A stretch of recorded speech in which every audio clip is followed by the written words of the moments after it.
बिस्मिल्लाहिर्रहमानिर्रहीम, अस्सलाम वालेकुम and a very good morning public में आपको खुश आमदीद कहूँगी। मैं हूँ अर्मिला हसन। उम्मीद करते हैं आप बिल्कुल ठीक ठाक होंगे, मज़े में होंगे, आपकी सुबह अच्छी हुई होगी। और अगर आप लाहौर में हैं, मुझे इस्लामाबाद का नहीं पता, लाहौर में तो वेदर बहुत अच्छा है जी। वीकेंड पे बड़ा अच्छा वेदर हो गया था और अब जो कहते हैं ना, गर्मी आते आते एकदम से रुकती है फिर आती है। सो ये weather it's a pleasant weather आप कह सकते हैं। और गर्मी कम तो नहीं होगी, ज़ाहिर है, इससे अभी 1-2 दिन इस तरह का वेदर फोरकास्ट तो ये कह रहा है मेरा फ़ोन के मुताबिक। महकमा मौसमियात कह रहा है, ये मुझे नहीं पता, लेकिन मेरा फ़ोन यही कह रहा है कि 1-2 दिन जो मौसम है वो उसी तरह से रहने वाला है। सो आई होप कि आपका वीकेंड अच्छा गुजरा होगा, जो आपने प्लान किया होगा, फैमिली टाइम स्पेंड किया होगा और आपकी बहुत सारी जो कमिटमेंट्स होंगी वो आप पूरी कर पाए होंगे।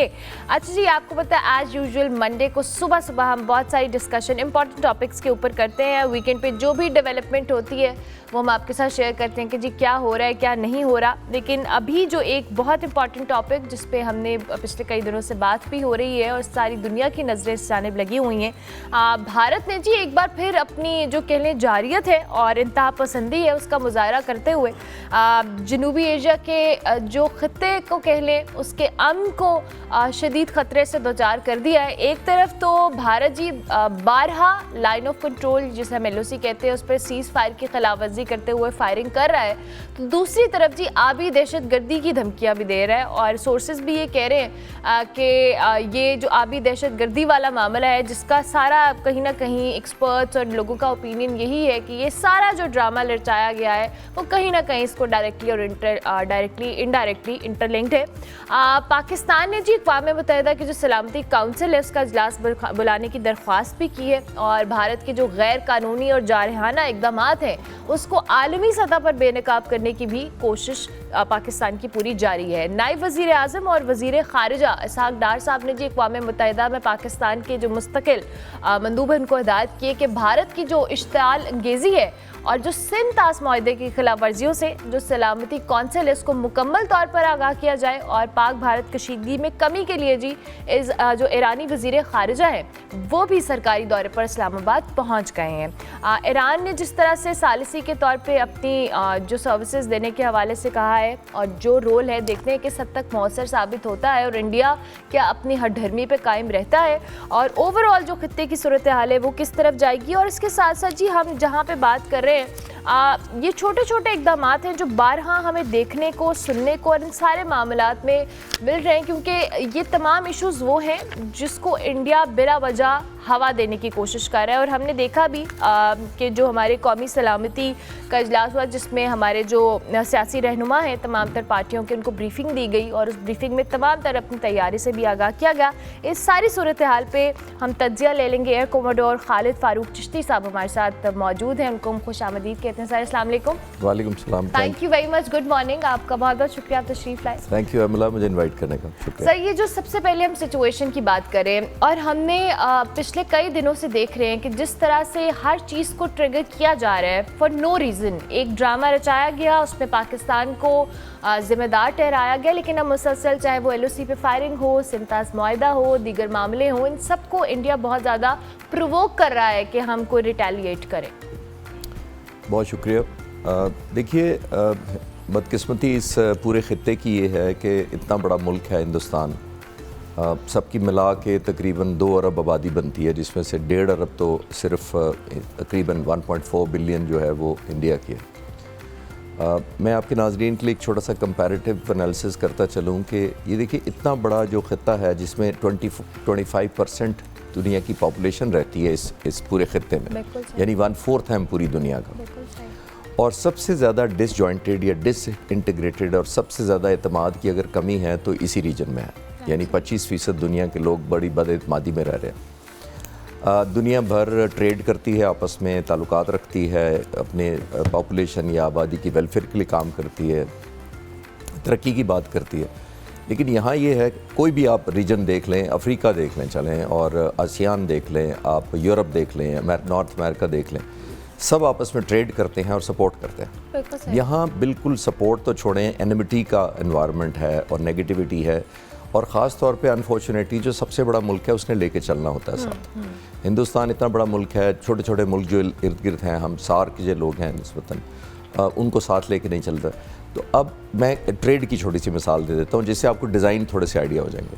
अब अंदाज़ा लगाइए, हम जो सार्क के मुल्क हैं इसी में, जिसमें बांग्लादेश, पाकिस्तान, नेपाल और ये लोग हैं, हम आपस में सिर्फ 5% ट्रेड करते हैं, जो हमारा एक्चुअल ट्रेड है दुनिया आपस का जो ट्रेड है। 95% हम आउटसाइड करते हैं। आप इमेजिन करें जहाँ 25% आबादी है, उसमें पॉपुलेशन वाइज भी देखें तो 20-25% ट्रेड होना चाहिए आपस में, नहीं होता। इसकी वजह ये है कि ज़ाहिर है एक बड़ा मुल्क है जो हर एक को समझ या बुली करना चाहता है या हेजमनी अपनी रखना चाहता है, और बहुत सारे मुल्क हम में से ऐसे इसी रीजन में जो कमज़ोर हैं वो सबसर्विएंट हो जाते हैं। लेकिन ऑब्वियसली अल्हम्दुलिल्लाह पाकिस्तान को अल्लाह ताला ने कैपेसिटी दी है, स्ट्रेंथ दी है, रिजॉल्व दिया है, सॉवरेनिटी है हमारी कि हम नहीं, यहाँ से शुरू होता है। अब किसी ना किसी तरीके से एक पाकिस्तान को, जिसको कहते हैं काउ डाउन करना है या बुली करने का, एक कंटिन्यूड किसी ना वन वे और दी अदर चलता रहता है। That's very unfortunate. चाहे बहाना पानी का हो, चाहे बहाना टेररिज्म का हो, बहाना कोई भी हो, उसका रिफ्यूज करके किया जाता है।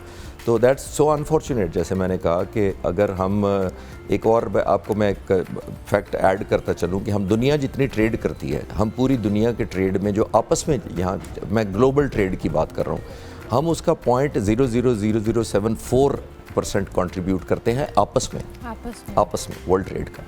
So that's so unfortunate. अगर मेरा ख्याल है अगर हम इस्लामिक, मैं बिल्कुल ये नहीं कहता कि 1.4 बिलियन जो लोग इंडिया के हैं वो सब जंग चाहते हैं, वॉर मॉन्गर हैं, जुनून पसंद है, ऐसा बिल्कुल नहीं है। बहुत ही थोड़ी सेगमेंट है और वो भी अनफॉर्चुनेटली लीडरशिप, पॉलिटिकल लीडरशिप उनकी ऐसी है। मैंने वो एलिमेंट कहीं और नहीं मैं महसूस कर सका कि सब लोग जंग करना चाहते हैं या हमारे ख़िलाफ़ हैं या हम पे हमला करने वाले हैं। चंद पॉलिसी मेकर हैं, डिसीजन मेकर हैं जो ऐसा, जिसकी वजह से ये माहौल ख़राब हो गया। और अभी आपने खुद भी कहा कि पूरी आवाम शायद नहीं चाहती, और शायद उनके इंटरनली जिस तरह से हमने देखा भी है कि आवाज़ें उठ रही हैं, पॉलिटिशियंस हों, वहाँ के लोग हों, इवन उनकी जो आर्म्ड फोर्सेस हैं उसके अंदर से लोग इस चीज़ की आवाज़ उठा रहे हैं, तो जाहिर है कि ये एक स्पेसिफिक, ये एक्सट्रीमिज़म सेक्टर है जो बहुत ज़्यादा इस चीज़ को चाहता भी है और उसके लिए बहुत सारे गलत स्टेप्स भी ले रहे हैं। और मेरे ख्याल से आप जैसे बहुत सारे सीनियर लोग वो यही कहते हैं, क्योंकि आप लोग तो फील्ड में सब भी कर चुके हैं, कि जो वॉर है वो किसी चीज़ का सॉल्यूशन नहीं है। इसमें नुकसान आप स्टार्ट तो कर सकते हैं, लेकिन ये कहाँ एंड होगी, नोबडी नोज़। ये बड़ा अच्छा आपने ये पॉइंट रेज़ किया है। देखिए, जैसे हमने कहा कि बहुत सारी दुनिया में पीस ओवरऑल और दुनिया बहुत आगे निकल गई। आपने कहा रिजेंटमेंट आ रही है, लोग अंदर से आ रही है। देखिए, इंसान फितरतन वो किसी भी मज़हब से ताल्लुक़ रखता हो, अल्लाह ताला ने उसके अंदर एक नेचुरल सेंस ज़रूर रखी है, एक नेचुरल सेंस ऑफ बैलेंस रखी है, इंसाफ की भी रखी है और एक गिल्ट की भी रखी है। यानी आप किसी के साथ ज़्यादती करें, आप किसी मज़हब से भी हों, आपके अंदर ज़मीर झंझोड़ता है आपको। बिल्कुल ऐसा ही है। अगर आपकी हुकूमत ऐसी प्लानिंग करे जो अग्रेसिव डिज़ाइंस हों, जो मैच ना करती हो, जो अलग एक स्टेज मैनेज है सारा, जो मतलब मकसद कोई और है और आपने एक फेस पे कुछ और रीज़न की है, तो चाहे वो मिलिट्री हो, जैसे आपने देखा सीनियर 3 ऑफिसर्स के साथ क्या हुआ है, या पब्लिक में या मीडिया, कुछ बहुत ही कम मीडिया बट बहुत सारे लोग अब रेज़ करना शुरू हो गए हैं क्वेश्चन इंटरनेशनली। आप जैसे वहाँ जो मीडिया बैठे हैं, मैं एक अपना चैनल भी अपने नाम से ही चलाता हूँ, तो मैं उस पर ये बात कर रहा था, मैंने कहा कि 900 इंडियन चैनल्स हैं, 900। अब 900 चैनल्स अगर वॉर मॉन्गरिंग में अगर 50% भी ये कहें कि जंग में हमला कर दो, तो लोगों का जहन बनना शुरू हो जाता है कि पता नहीं क्या हो गया है। और मैं आपको और आपके जो कोलीग इस वक्त पाकिस्तानी मीडिया में, इनको बड़ा दाद दूंगा। मैं ऑलमोस्ट रोज़ाना की बुनियाद पर उनसे मिल रहा हूँ इसी सिलसिले में, तो वो बड़ा ठहरे हुए सवाल करते हैं, वो सोबर करते हैं, वो एक बैलेंस की बात करते हैं, वो रीज़न जानना चाहते हैं और वो उसमें कोई एग्रेशन नहीं दिखाते। दुनिया को इसी तरह ही अब चलना है। गॉन आर द डेज जब पुराना ज़माना होता था कि आप निकल आते थे बाहर तलवारें लेके एक दूसरे को मारने के लिए। अब मेरा नहीं ख्याल कि वो, और इसी वजह से इंडिया के अंदर रिजेंटमेंट भी शुरू हुई है। And I hope and pray कि ये गुड सेंस प्रिवेल्स। और exactly, we really hope and pray the same. के जाहिर है कि वॉर कहीं भी सोल्यूशन नहीं है किसी भी चीज़ का, इसमें सिर्फ आवाम नहीं, हर चीज़ आपका इम्पैक्ट होता है। अच्छा जी, अक़वामे मुत्तहिदा की जो सलामती काउंसिल का इजलास है, इसको फौरी तौर पर बुलाने के लिए पाकिस्तान ने रिक्वेस्ट भी किया है, क्योंकि जाहिर है जो हम इंडस वाटर टेरिटरी की बात कर रहे हैं, ये वो इशू है जिसको अगर खुदा ना खास्ता इंडिया करता भी है कुछ ना कुछ इसमें मसला, तो उसका इम्पैक्ट तो है और ये वन साइडेड चीज़ नहीं हो सकती। इसमें इंटरनेशनल इदारों की इंटरवीन करना बहुत, it's very important. So what's your take on that? देखिए हमें क्योंकि जैसे मैंने थोड़ी देर पहले अर्ज़ किया कि इंटरनेशनल कम्युनिटी को जगाते रहना चाहिए, ज़ाहिर है। लेकिन एक बात मैं क्लियर करता चलूँ यहाँ पे आपके नाजरीन के लिए, मैं मिलिट्री पढ़ता, वैसे तो मैं एयरफोर्स में जहाज़ उड़ाता हूँ, लेकिन स्ट्रैटेजी पढ़नी पड़ती थी और पढ़ानी पड़ती थी।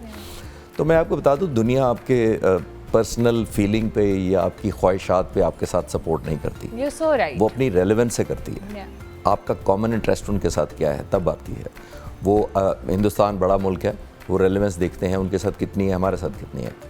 नेशनल इंटरेस्ट देखती है, मोस्ट इंपॉर्टेंट चीज़ है। इमोशनली किसी को आप कहें, ये बहुत मुल्क कम होते हैं जो चाइना, टर्की जैसे होते हैं, जो आपके दरवाजे पे आपकी आवाज़ से पहले पहुँचे होते हैं। तो ये हम ब्लेस्ड हैं कि ऐसे मुल्क भी हैं, लेकिन अनफॉर्चुनेट पार्ट ये है कि दुनिया अपनी नेशनल इंटरेस्ट पहले देखती है। हर मुल्क पहले देखता है कि अगर मैं इस मुल्क को सपोर्ट करूं या इसके अगेंस्ट जाऊंगा तो क्या स्टेक होगा।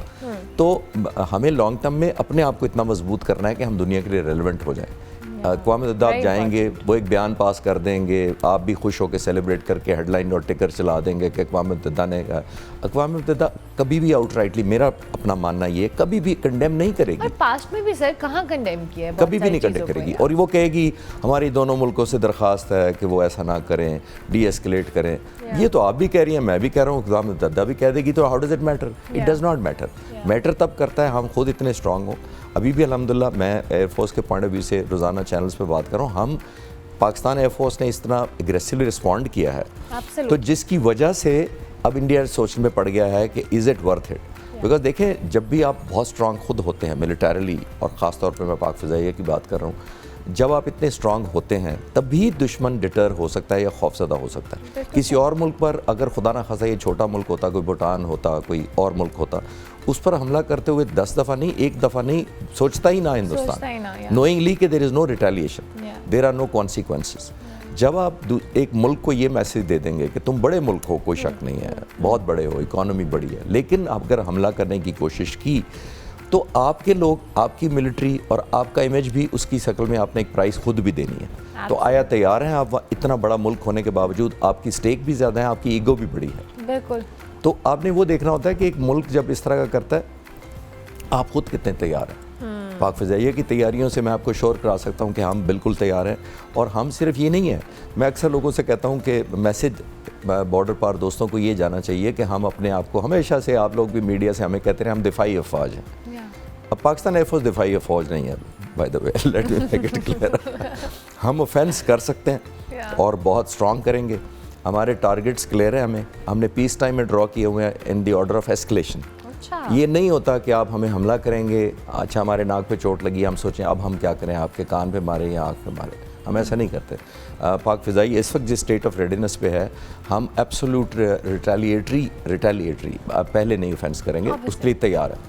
और ये ज़रूरी है कि आपको मुखालिफ ये समझे कि वो उन्होंने भी प्राइस देनी है। अगर आप हमें ब्लीडिंग कराएंगे नाक से या कहीं से, तो हम भी करेंगे कि कहीं ना कहीं से आपकी भी हो। हम मॉन्गरिंग नहीं चाहते, लेकिन हमने भी अपने होने की जस्टिफिकेशन अपनी कौम को देनी है। अभी उनकी एयरफोर्स क्यों नहीं दे पा रही? रोज़ाना की बुनियाद पर उनके एयरफोर्स चीफ शिकायतें कर रहे हैं कि हमें जहाज़ नहीं दिए गए, हमें ये नहीं दिए गए। उनके AP सिंह उनके एयर चीफ हैं, फरवरी में उन्होंने एक पब्लिक कॉन्फ्रेंस में कहा, सेमिनार में, कि मुझे जहाज़ भी नहीं दिए जा रहे और 10 साल से मैंने 40 जहाज़ों की डिमांड की हुई है। 2016 मैंने ऑर्डर किए थे, एक भी नहीं मिला आज तक मुझे। और मुझे ज़्यादा प्लेटफॉर्म चाहिए क्योंकि मैं खौफ पैदा कर सकूँ, अपनी रेलेवेंस रख सकूँ। अब ये अगर एयर चीफ ये कहेगा तो मुझे हमदर्दी है एयर चीफ के साथ। सर हम सबको है कहीं ना कहीं फिर तो हमदर्दी कि अगर उनको पब्लिक प्लेटफॉर्म पे आके ये कहना पड़ गया कि जहाज़ नहीं दे रहे हैं, तो इमेजिन। जी एग्जैक्टली। अच्छा सर खालिद साहब, मुझे ज़ाहिर है आपने जैसे भी खुद भी बात की, हमारे यहाँ नॉर्मली इन जनरल बड़ा लोगों का, पब्लिक के अंदर भी आपने भी सेंसिबल होने की बात की, मीडिया के पॉइंट ऑफ व्यू से भी देखो, आई एग्री टू दैट कि हम लोगों ने भी बड़ा रिस्पॉन्सिबल एक तरीके से इस चीज़ को टैकल किया। इवन हमारी आवाम के अंदर भी I've observed there is some sort of peace। हमें वो पैनिक नहीं हो रहे, लोगों से बात करो तो जो लोगों का है कि अच्छा सब मैनेज हो जाएगा, वो जो बौखलाहट है ना, वो आवाम के अंदर नहीं है। जब मैं दूसरी तरफ देख रही हूँ, जब मैं इंडियन चैनल्स को फॉलो कर रही हूँ, वहाँ पे लोग पैनिक हैं, उन्हें अंदाज़ा नहीं हो रहा कि क्या होगा, इंडिया कैसे होगा, पाकिस्तान आएगा। दो कि वो ज़ाहिर है पेट्रियाटिज़म हर कंट्री के लोगों में होता है,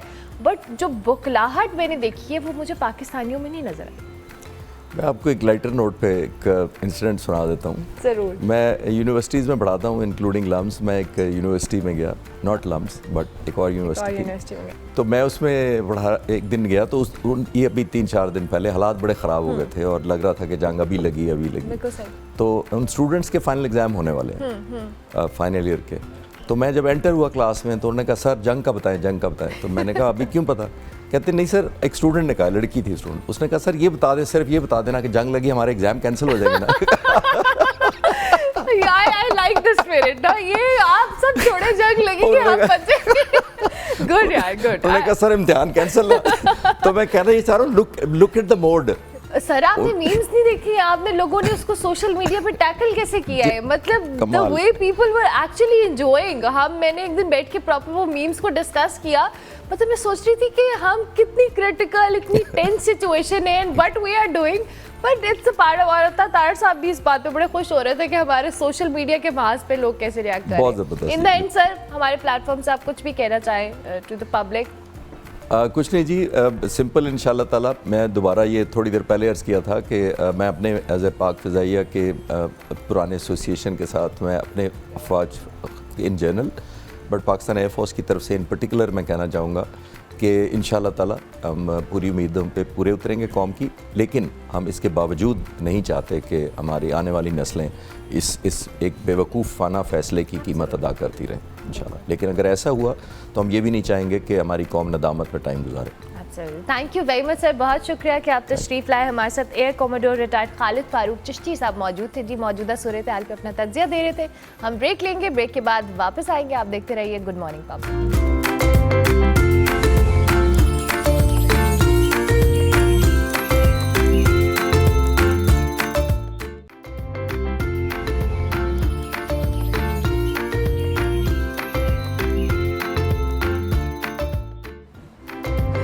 welcome back to good morning public ji. Break के बाद वापस आ गए और अब हम बड़ी इंटरेस्टिंग एक गुफ्तगू करने वाले हैं। आज मेहमान भी हमारे पास बहुत ख़ास हैं। आपको पता है कि लैंग्वेज हो, कल्चर हो, म्यूज़िक हो, इन्हें वो ब्रिज कहा जा सकता है जो दुनिया के मुख्तलिफ खित्तों को एक दूसरे से जोड़ते भी हैं। आज हमारे साथ जी मशरक़ी यूरोप की खूबसूरत जो एक मुल्क है बेलारूस, उसकी मारूफ गुलकारा, शायरा और कंपोज़र टैटिना क्रेमिस मौजूद हैं और उनकी आवाज़ में वो जादू है जो सरहदों को, ज़ुबानों को और सकाफ़ती फासलों को ख़त्म कर सकता है।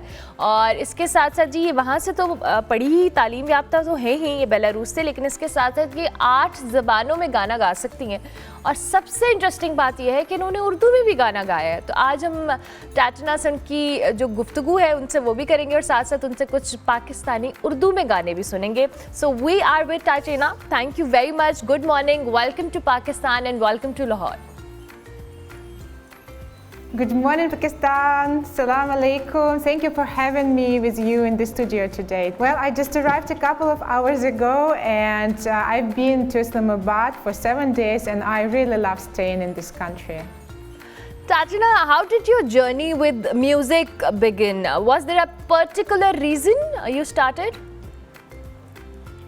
I grew up listening to famous singers like Whitney Houston and Mariah Carey and Toni Braxton, and when I was 7 years old my mom noticed that I was singing their songs and she brought me to a musical school, and that was the moment when I started performing on big stage. Music has always been close to my heart, and no matter what I do in my life I always keep singing in different languages including Urdu. Lovely. So, will you sing some song in Urdu for us? Lovely. Such a beautiful voice. So, tell us more about your working experience as you work with Embassy of Pakistan, right? Tell us about that. I think it's who. I work at the Embassy of Pakistan in Belarus and I've been working for almost 5 years, and it was our former ambassador, His Excellency Sajjad Haider Khan, and taking the opportunity I would like to thank him and his spouse for hosting me in this beautiful country, and separately I would thank my friend Maha Shafiq and her family who are my hosts in Lahore. So His Excellency offered me to try and sing an Urdu song which I have never done before, and since I'm a very open person and I'm looking forward to new opportunities and challenges, I agreed. And that was how my journey with Pakistani music and Urdu songs started. Lovely. So I'm very impressed by the activities that's happening there in the Embassy of Pakistan in the Belarus. So did you find that music transcends language and culture? And tell us about any experience you have, you know, during your performances or something like that. Thousands of hundreds of guests and citizens of Belarus had an opportunity to learn more about Pakistan and its traditions and culture and amazing people. I always say that music has no boundaries, music has no language, music has the soul, and whatever you sing or perform, you should do it with a full heart. And of course, people relate to it. I always sing in Urdu, and people come to me and ask, do you understand this language? Can you speak it? Can you tell us what this song is about? And I always say that in general, all the songs are about love, because love can be different. It can be love to motherland, it can be love to your family, your friends, etc. So I always try to select songs in Urdu that, first of all, they touch my heart, and then they can touch hearts of other people. That's amazing. Will you sing another song in Urdu for us? Kaha ho tum, if you like. Kahan? Oh, for sure, for sure.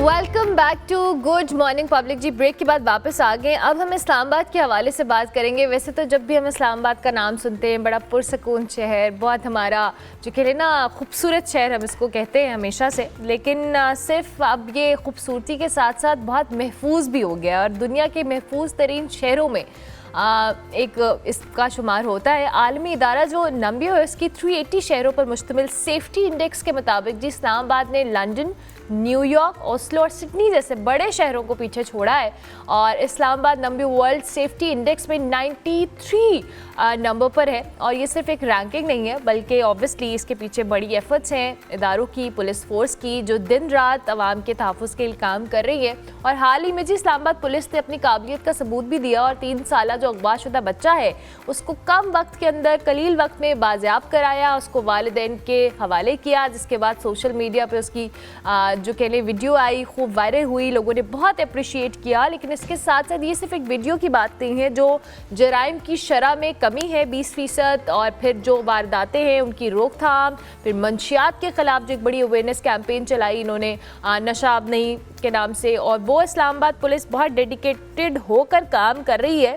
आप इस चीज़ों को बेहतर करने के लिए कौन कौन से चैलेंजेस थे और कैसे उसको बेहतर किया जा रहा है और मज़ीद क्या चीज़ें बेहतर हो सकती हैं, इसी हवाले से बात करेंगे। हमारे साथ मोहम्मद शुएब खान SSP ऑपरेशंस इस्लामाबाद मौजूद हैं, उनको हम खुशामदीद कहेंगे जी।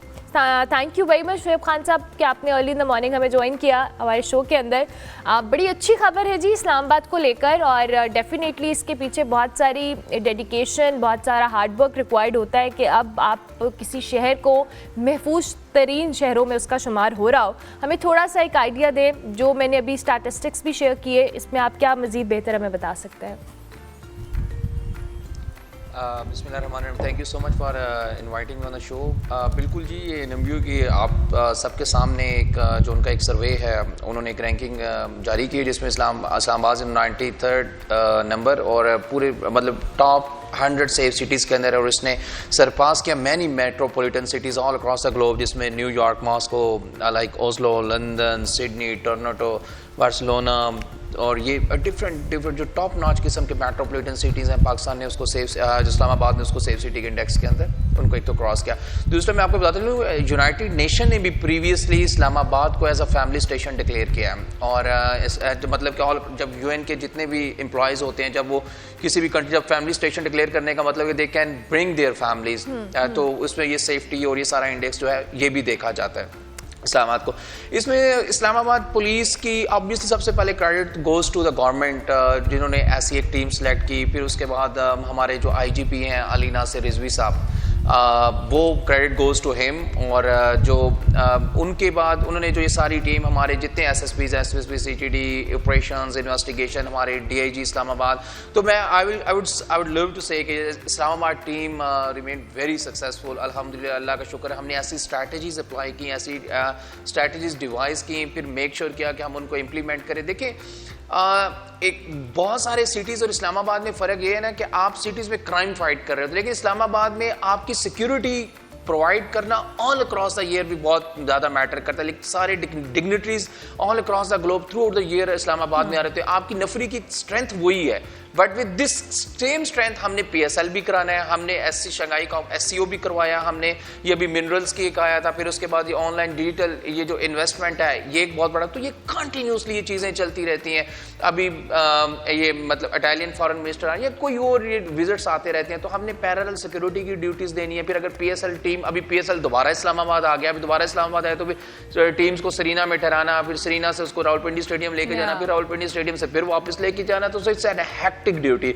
But keeping all these duties in mind, parallel हम जो क्राइम फाइट करते हैं, हमने स्नैचिंग, रॉबरी, डकैती, ये सारी चीज़ें हमने किस तरह करनी। पैरेलल हमने कंपेन चलाई, नशा अब नहीं। IGP साहब की जो कंपेन थी, जो एज अ कमांडर उसने उसको इनिशिएट किया, फिर हमने उसको किया, फिर हमने उसके कम्युनिटी पुलिसिंग, यूनिवर्सिटीज़, कॉलेजेस और स्कूल्स के अंदर हमने प्रॉपर इसकी कंपेन चलाई कि किस तरह हम लोगों को आइस के नशे से और हर किस्म के नशे से हम लोगों को दूर रख सकते हैं, क्योंकि नशे के, ड्रग्स के इन्फ्लुएंस के अंदर आके लोग फिर क्राइम फिर बढ़ता है।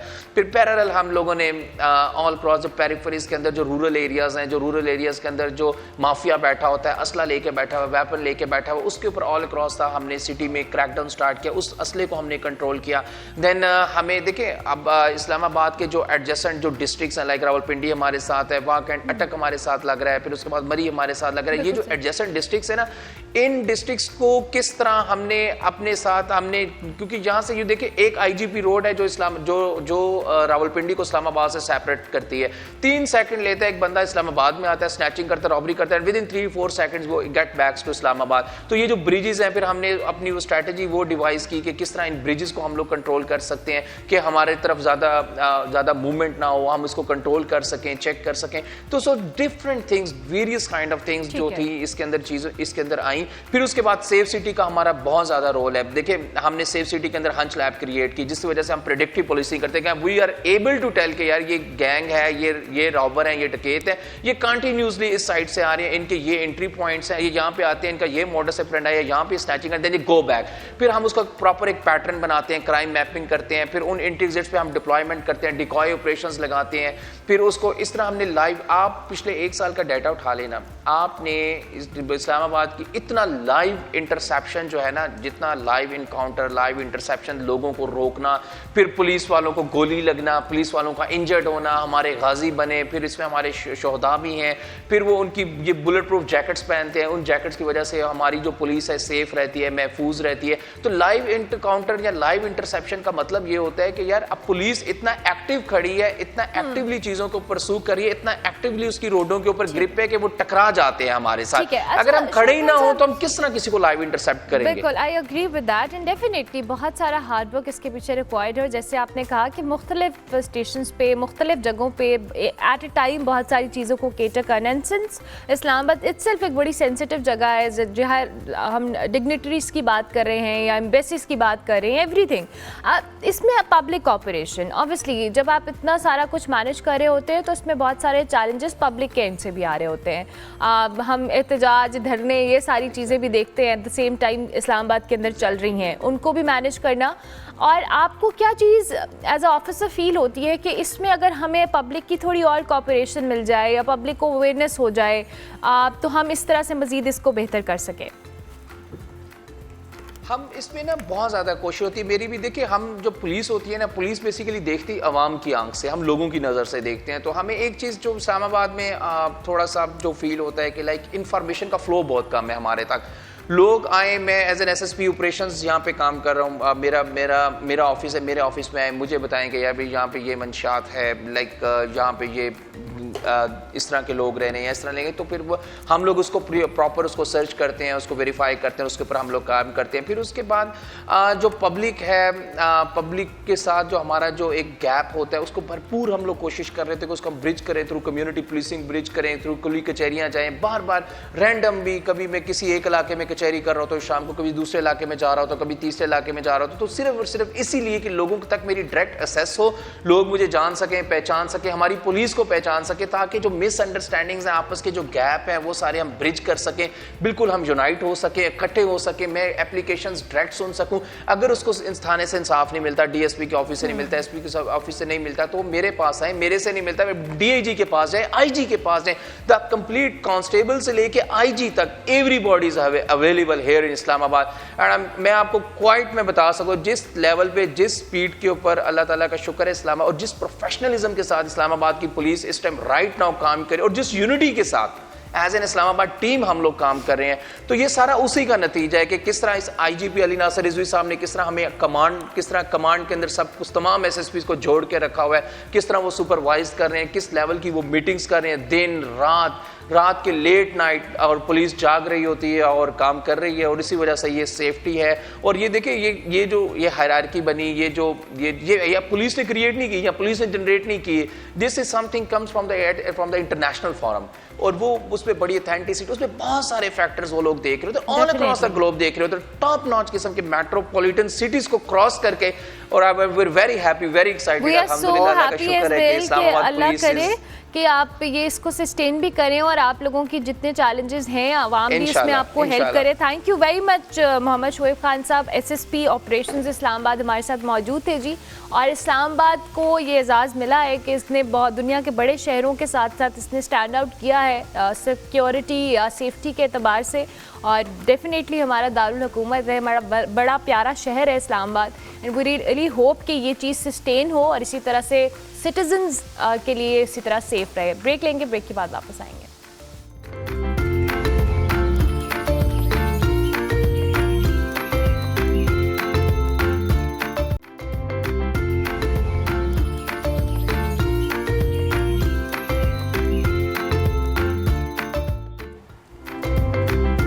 Welcome back to good morning public ji. Break के बाद वापस आ चुके हैं। अब आपकी मुलाकात हम बहुत ही टैलेंटेड ख़वातीन से करवाने वाले हैं। बेसबॉल प्लेयर्स हैं हमारे साथ, और हाल ही में जो कंपटीशन हो उसकी डिटेल्स मैं भी आपको देती हूँ, लेकिन उससे पहले मुझे इतनी खुशबू और इतना सब कुछ यहाँ पे मेरे सेट पे चल रहा है। शेफ़ मौजूद है मुबीन सलीम, उनको हम खुशामदीद कहते हैं। अस्सलाम वालेकुम मुबीन। अस्सलाम वालेकुम मैम, कैसे हैं आप? अल्हम्दुलिल्लाह बिल्कुल ठीक ठाक। मुबीन, आपने तो किचन में खुशबू और सेट में, और क्या चल रहा है, क्या बन रहा है? आज एक्चुअली हम स्टेक बना रहे हैं, ठीक है, और जो हमारी स्टेक से रिलेटेड जो इसकी फॉर्म है वो मोरक्कन है, और आज हम मोरक्कन स्टेक बना रहे हैं, इसलिए थोड़ा सा धुआं शशके जो वो आपको पता है किचन का हिस्सा है वो तो होते रहते हैं जी। बिल्कुल ठीक है। तो क्या क्या चीज़ें रिक्वायर्ड हैं स्टेक के लिए हमें? आज हमने स्टेक के लिए बेसिकली अभी सॉस रेडी कर रहे हैं हम, ठीक है, और उसके लिए हमने थोड़े से वेजिस पोटैटो रेडी किए हैं, और स्टेक की साइड लाइन में हमने सॉटेड वेजिटेबल की है, इसमें हमारे पास कैरेट है और जुकीनी है, ठीक है, और इसके लिए हम सॉस बना रहे हैं मोरक्कन मशरूम सॉस, ओके, जो रोस्टेड मशरूम के साथ बनती है। बेहतरीन बेहतरीन। और चिकन को आपने रेडी कर लिया है? जी, चिकन को अभी हमने स्टीर किया है जस्ट,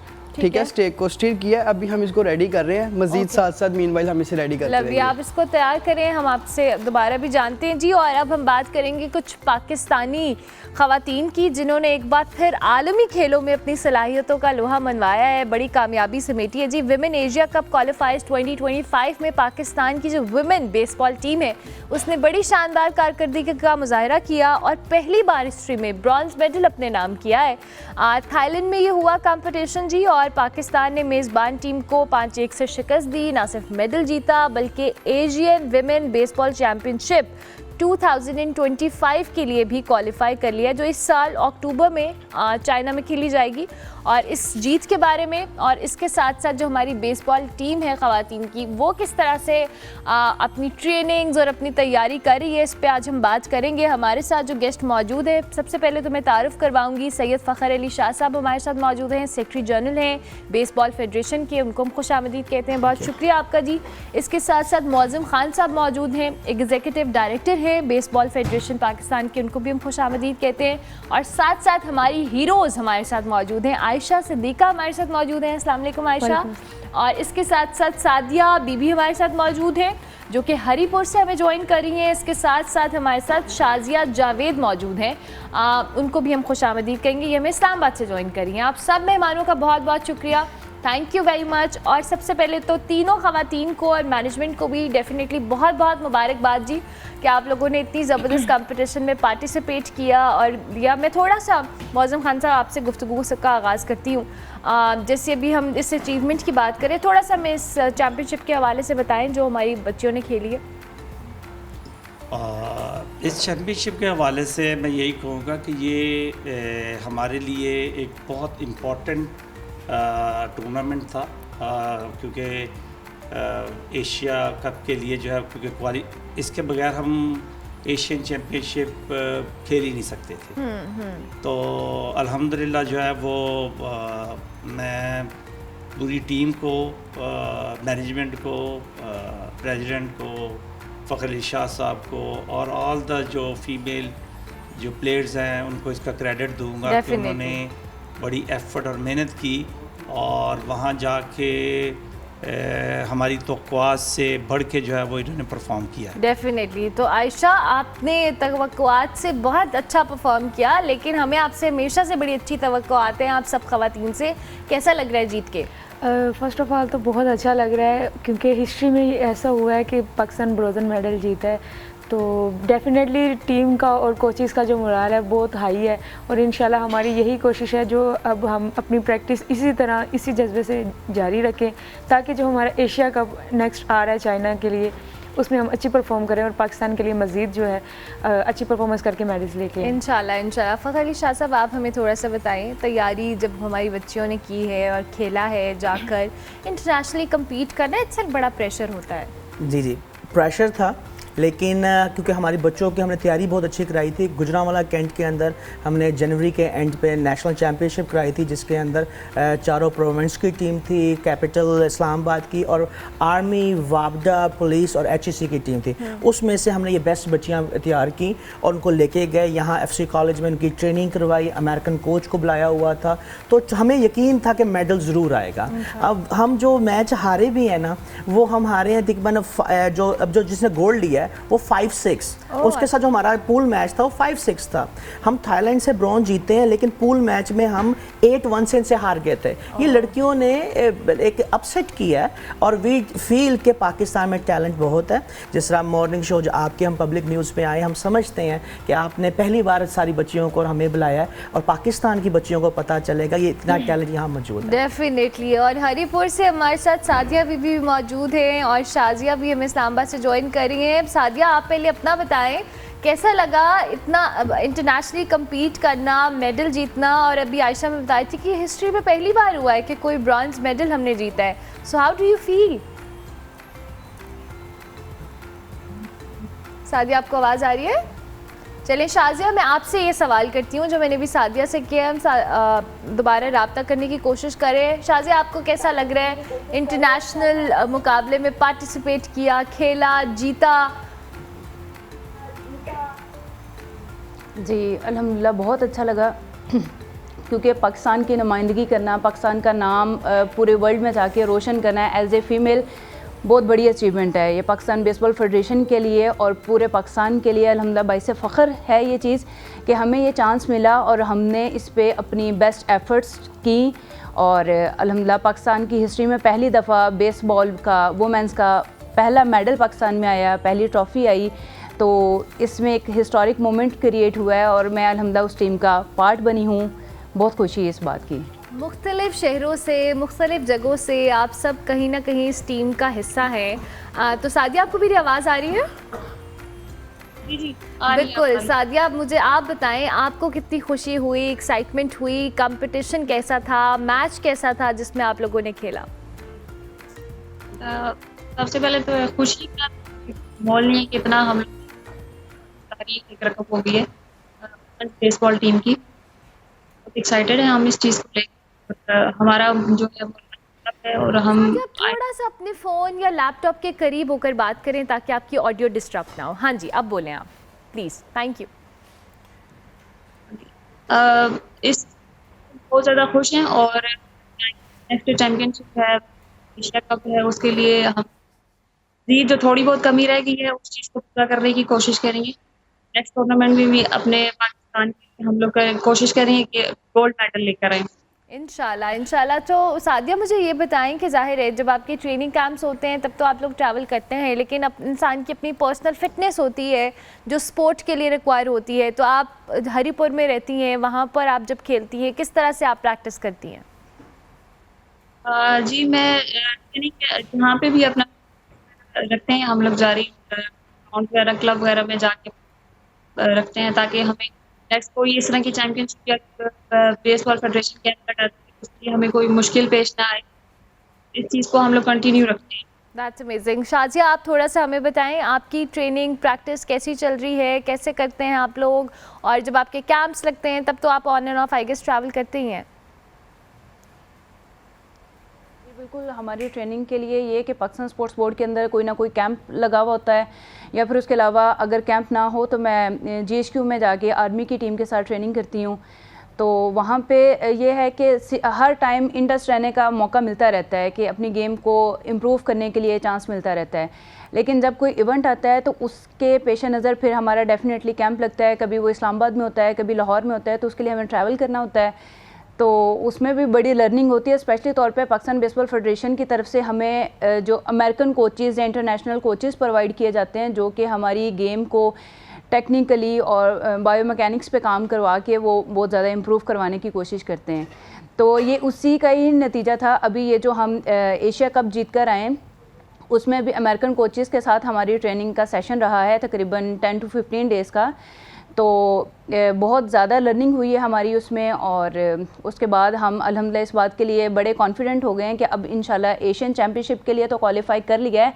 अब उसमें अगर हम अच्छी परफॉर्मेंस अपनी देंगे तो इंशाल्लाह फिर हम वर्ल्ड कप के लिए क्वालिफाई करेंगे। तो हम उस बात के लिए बहुत कॉन्फिडेंट हैं कि इंशाल्लाह हम ज़रूर इसमें अपना बेस्ट देंगे और वर्ल्ड कप के लिए क्वालिफाई करेंगे इंशाल्लाह इंशाल्लाह। बहुत सारी दुआएं और बेस्ट विशेस आप लोगों के लिए। आयशा आप लाहौर से ही हैं? जी बेसिकली मैं लाहौर से नहीं हूँ, कसूर का इलाका है, खुड़िया ख़ास। बिल्कुल ठीक। तो मैं वहाँ से हूँ और मैं अपने इलाके की फ़र्स्ट गर्ल हूँ एज अ वुमेन। कोई वहाँ से बॉय कोई गर्ल अभी तक पाकिस्तान टीम रिप्रेजेंट नहीं कर सके। तो ये मेरे लिए और मेरे कोचेज़ के लिए, इवन दोस्त हमारे तमाम जो टीचर्स हैं, पेरेंट्स, सब के लिए ये ऑनर की बात है कि मैं पाकिस्तान रिप्रेजेंट कर रही हूँ। हम सबके लिए बड़ी खुशी की बात है कि आप अपने इलाके से पहली कोई भी रिप्रेजेंटेटिव हैं जो पाकिस्तानी टीम के लिए खेल रही हैं। तो आयशा जब आप सिलेक्ट हुई थी और जब आपने बताया अपनी फैमिली को, फ्रेंड्स को, कैसा रिस्पांस था? बिल्कुल बहुत ही अच्छा रिस्पांस था। फर्स्ट ऑफ ऑल मेरा अपना ही जो था कि मैं अक्सर देखती थी मैचेस, नेशनल एंथम होता था हमारा, प्लेयर्स नेशनल एंथम के लिए खड़े थे, तो मेरे अंदर एक जज्बा था कि नहीं इंशाल्लाह मेहनत करनी है तो वहाँ उस मुकाम तक जाना है। तो मेरे जितना एक्सपीरियंस है उसके मुताबिक मेरे घर वाले, मेरे जो उस्ताद हैं, तमाम जो जितने भी फ्रेंड्स वो इतना खुश हुए हैं, तो मेरे लिए बहुत एजाज़ की बात है। डेफिनेटली। तो आप अपनी ट्रेनिंग कहाँ पे करती हैं आयशा? जी मैं बेसिकली हमारा कनेड में भी मैं ट्रेनिंग करती हूँ, और दूसरा हमारा वही हमारी जैसे टीम बात कर रही है कि हमारा FC में जो है कैंप लगा था, तो उस कैंप में हमें जो कोचेज़ प्रोवाइड किए गए हमारे पाकिस्तानी कोचेज़ और फ़ॉरेन कोचेज़, तो उन्होंने अल्हम्दुलिल्लाह बहुत मेहनत की हमारे ऊपर और हमने बहुत लर्निंग वगैरह वहाँ से हासिल की।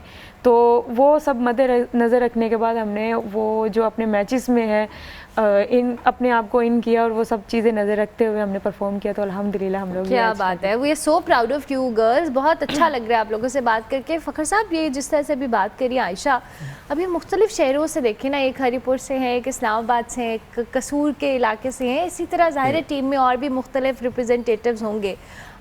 इन बच्चियों को अगर अपॉर्चुनिटी मिले तो they have a lot of potential. अभी 2 लड़कियां सिलेक्ट हुई हैं, वो जापान जा रही हैं नेक्स्ट मंथ। और उनको टोटली स्पॉन्सर मिला है जो हमने फेडरेशन ने वो 2 बच्चियों को दिया है, ताकि वो भी जब खेल कर आएंगी तो वो हमारी एशियन चैम्पियनशिप में अच्छा होगा। सबसे आपको देखिए ये गुलदस्ता नहीं ना आपको लग रहा, एक हरीपुर में लड़की बैठी हुई, एक इस्लामाबाद में है, ये कसूर से आई हुई है, इसी तरह और लड़कियाँ जो पिंडी से हैं या किसी और डिफरेंट जगह से। वुमेन एम्पावरमेंट के ऊपर मैं समझता हूँ स्पोर्ट्स एक बहुत अच्छी एक चीज़ है, प्लेटफॉर्म इंटरनेशनली पाकिस्तान का सॉफ्ट इमेज जाता है, लेकिन सबसे मुझे दुख की बात यह है कि ये जो टीम गई है विदाउट एनी स्पॉन्सर, हमारी जर्सी के ऊपर कोई लोगो नहीं लगा हुआ।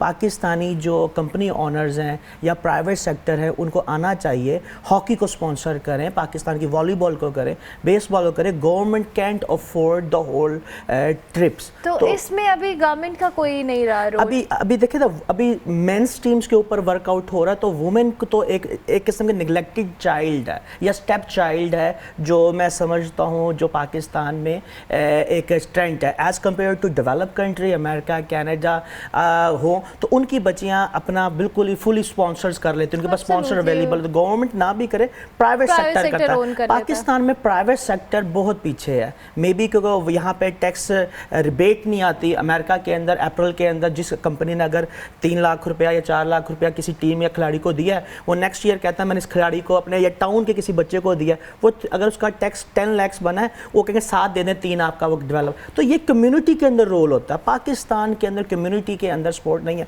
इन बच्चों का, पेरेंट्स का मैं बहुत शुक्रगुजार हूँ कि हरिपुर से देखिए, ये हमारी फेडरेशन की बहुत बड़ी जिम्मेदारी होती है कि पेरेंट्स हमारे पर ट्रस्ट करें, और हमारी जीत यही है कि हमारा पेरेंट्स और खिलाड़ियों के साथ जो ताल्लुक है वो फैमिली की तरह। एब्सोल्युटली। मोहम्मद खान साहब, ये बड़ी इंपॉर्टेंट बात की है कि अभी ये बच्चियाँ अभी अपने ओन पे जा रही हैं, या फेडरेशन जो थोड़ा बहुत कर सकती है, ज़ाहिर है हम सब जानते हैं फेडरेशंस भी एक हद तक कर सकती हैं, उसके अलावा उनके पास भी फाइनेंसेस और दीगर मसाइल होते हैं।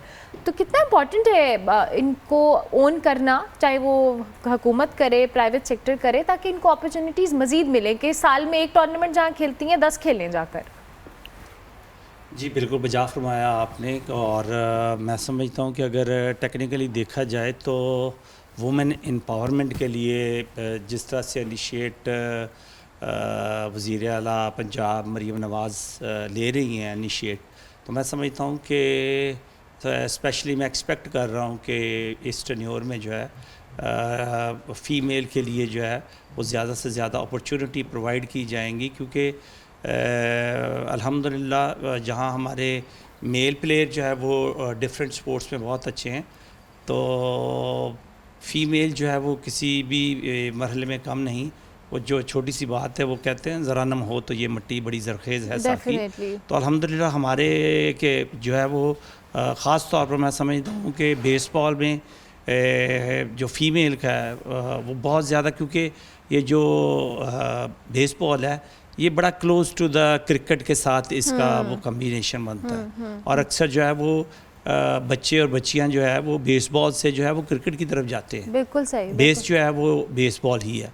तो मैं समझता हूँ कि इसके अंदर ज़्यादा, और ये आने वाले कल में ये ओलंपिक गेम्स भी, ओलंपिक में जो है वो इसको जो है वो होना चाहिए। बिल्कुल तो आपकी बात ठीक है। मैं समझता हूँ। और अभी नेक्स्ट वीक जो है वो मेल की टीम जो है वो ईरान जा रही है वेस्ट एशिया कप को खेलने के लिए, जिसमें हम डिफेंडिंग चैम्पियन हैं, ठीक है।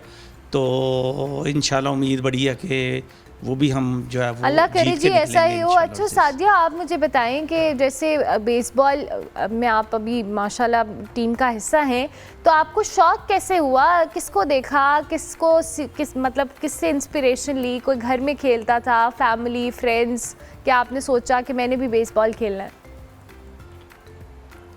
फैमिली में तो कोई नहीं, लेकिन जो है कि फ्रेंड्स को देख के मुझे बेसबॉल का इतना स्टार्टिंग में कुछ आइडिया नहीं था, पता नहीं था कि गेम कैसे होती है।